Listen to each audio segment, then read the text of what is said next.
Dr. Abiy Ahmed, Prime Minister of the Federal Democratic Republic of Ethiopia, Excellency the Speaker, Your Excellency Demeke Makonnen,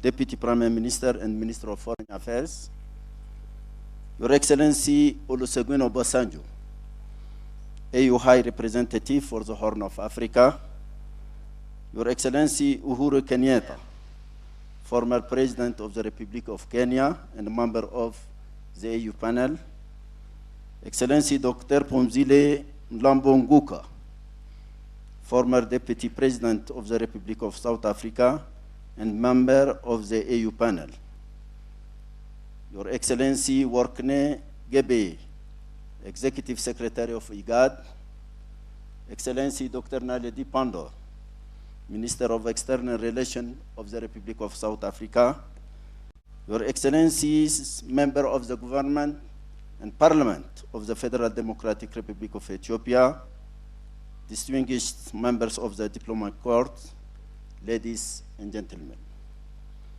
The moment is very auspicious to speak about peace in this great country, 2 days after Eid al-Fitr, and a week after Orthodox Easter, both key moments to reflect on the power of forgiveness, the power of peace, and the importance of the renewal of faith.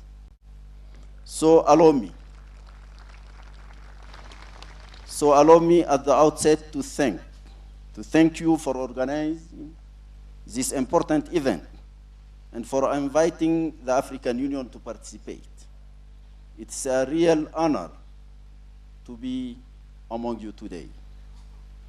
Today is about peace, what Ethiopia has experienced to find it, and what we all owe it, which is life itself, but also the dignity it gives to man.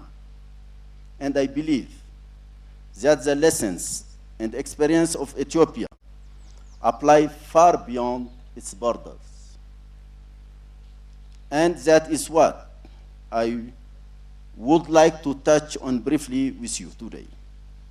Both the lessons given to us by conflict and those of its resolution. The African Union is honored to have been part of this extraordinary journey of resolution and peace building that we have achieved.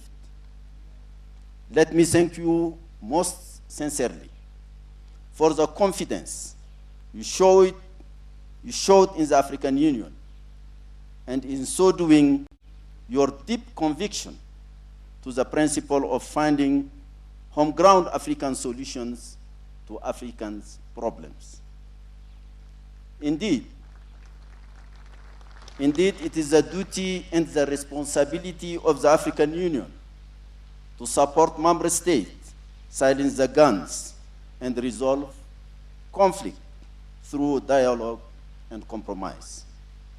This duty becomes even more crucial, indeed a moral obligation, as it relates to Ethiopia, a country without which the organization that I have the honor to lead today would never have been established.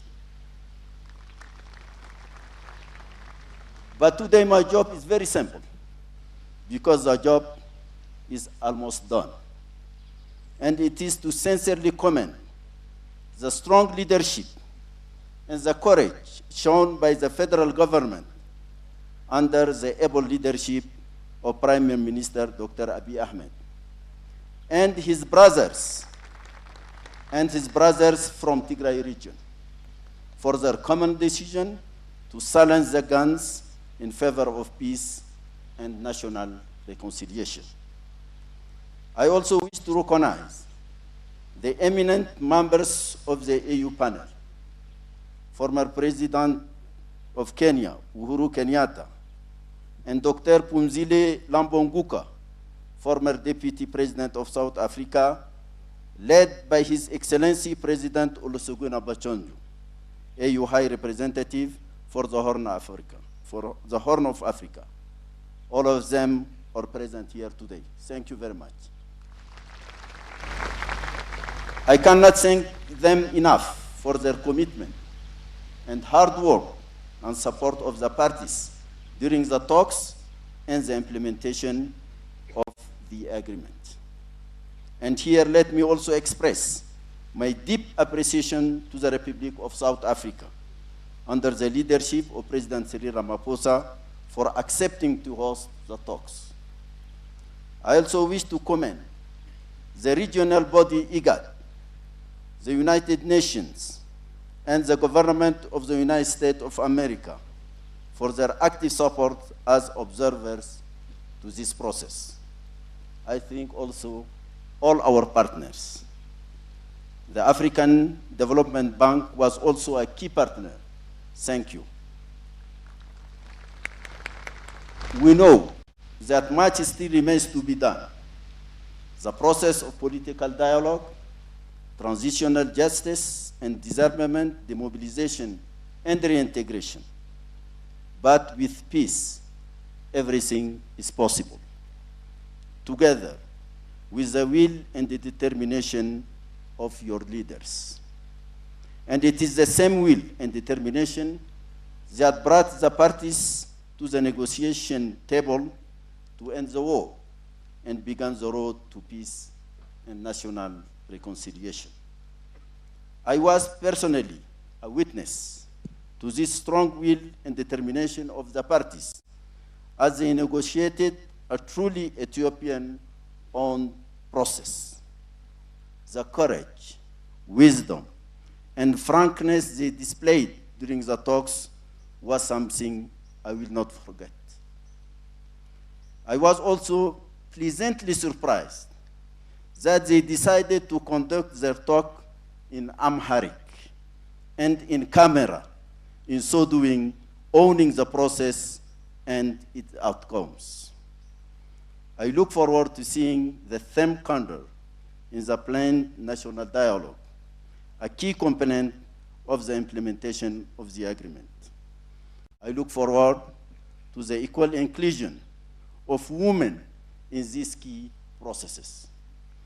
Your Excellencies, Ethiopia knows the price of war and the price of peace. Ethiopia also possesses the collective wisdom and experience to rebuild back better and stronger. It is partly these qualities that have cemented Ethiopia's credential as a leader within our union. And now, more than before, the region needs this leadership from Ethiopia to also support her neighbors, as you have done so diligently in the past, so that they might also find the road to peace building, security, and sustainable development.